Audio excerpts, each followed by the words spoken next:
Exactly what we've been worried about here in the United States is now happening. And it's all because of a war that is going on in the Middle East. But now we are getting real warnings, real concerns from the FBI and Homeland Security that a lone wolf attack here on U.S. soil is becoming closer. So I want to address what is going on, why this is such a concern now, and what just happened over the past 2 days that is increasing this warning. So make sure you stick around for this entire video, and I'll explain exactly what is going on. But all I ask is one thing. It takes 2 seconds to go ahead, hit that like button if you enjoy these daily updates. And now let's begin.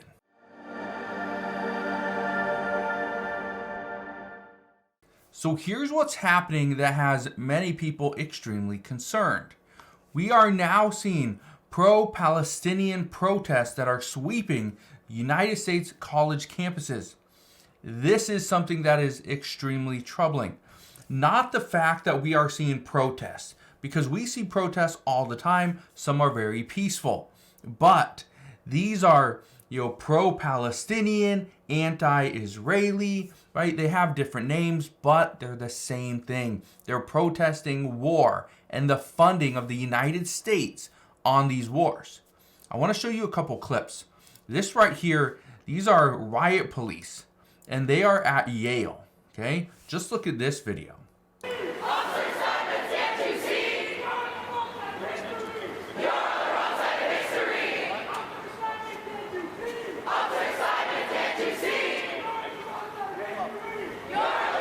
No, this isn't Gaza. This is Yale. It's not Gaza. This is Yale University, okay? A very prominent college, okay? A very good school. This is Yale University. People are outside chanting, okay? There's riot police there to prevent anything from breaking out and escalating, like we will talk about in just a moment. Because this right here is Columbia University. Again, another very good school. Just look at this video. Demonstrators have set up more than 24 new tents outside Columbia University in the wake of last week's protests, which resulted in more than 100 arrests. In new video seen here, pro-Palestinian students can be seen creating a new encampment on the... Now, what they just said is this is after more than 130 students were arrested. Okay, more than, well, I don't want to just say students, protesters were arrested. The reason why so many people were arrested, they didn't leave. Okay, but here's the problem now. The problem, and this is one of the concerns, is these people are now being somewhat silenced. And what they don't want, and what the United States is known for, is freedom of speech, right? We have all of our freedoms. The concern now is these people are being silenced because they were arrested.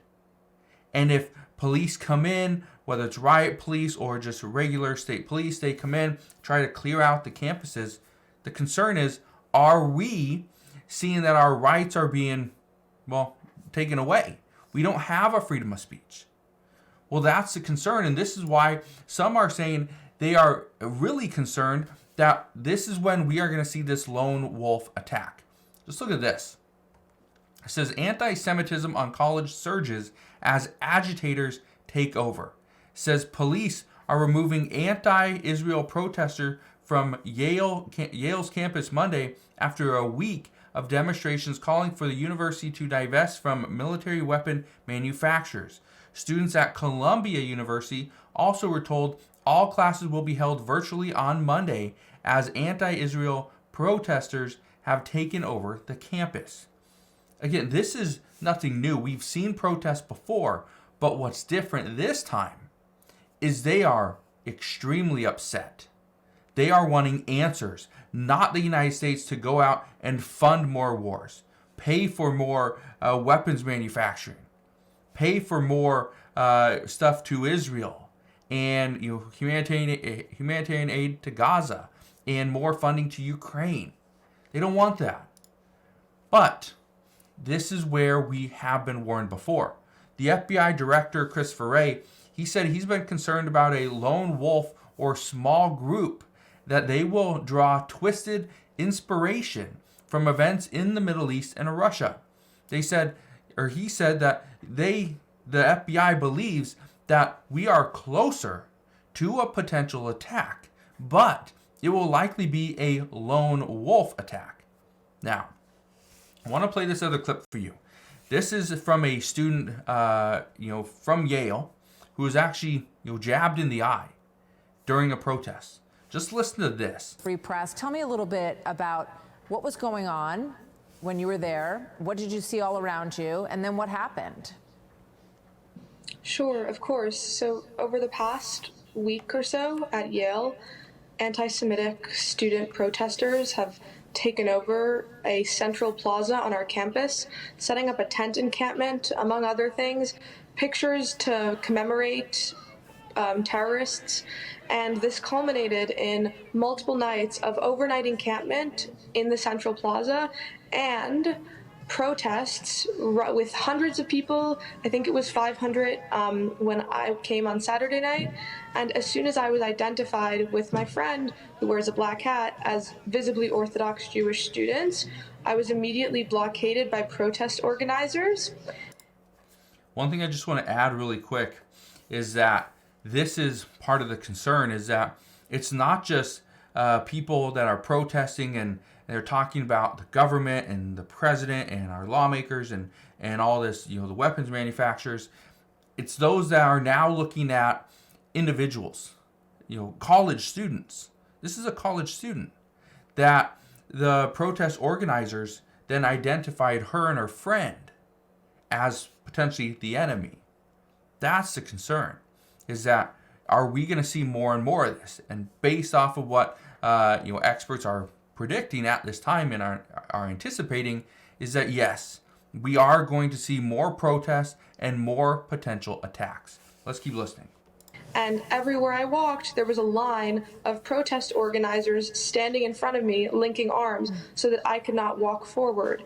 And the rest of the students at the rally noticed this, the other 500 students at this violent rally, and they saw me, and so they began to taunt me as well, because they recognized that I was something that they view as an enemy.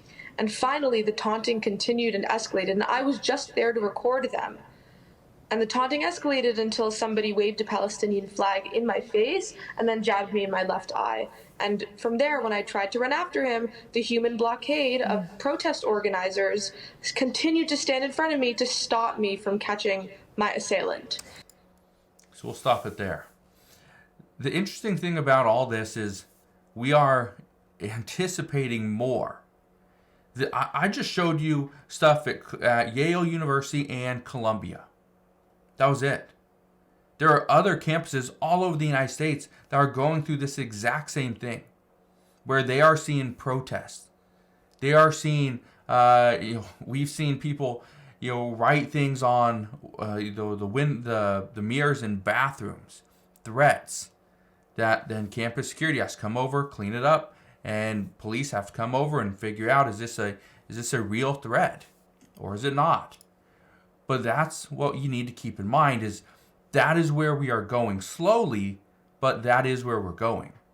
The concern, though, is how quickly could this escalate? That we don't know. All it takes is one person to be assaulted, one person to lose their life. That could change everything. The whole situation could flip in an instant, and things could become very violent and deadly in the matter of minutes. So here's what I can tell you. As of right now, the FBI is extremely concerned about what's going to happen. I don't know what's going to happen. I don't know how bad things are going to get, or if things will just go back to normal. That I don't expect. And the reason why I say that is because even now, we're getting reports out of Gaza that say people were buried. People were, these people that they thought were alive, just missing, were buried. They're underground. They're hidden in rooms over in Gaza, underneath hospitals. And so what's concerning about this is all the reports that we're getting now, if all these are true, my expectation is that we are going to see more pro-Palestinian protests, and I don't think they will be as calm and as inviting as the ones at Yale and Columbia. And again, those don't seem like they're that calm to begin with. So we'll see what happens moving forward. All I can tell you right now is I'll try to keep you updated on everything that's going on, but that is what we know as of today. So again, thank you guys for watching. Consider subscribing, and I'll see you guys on the next one.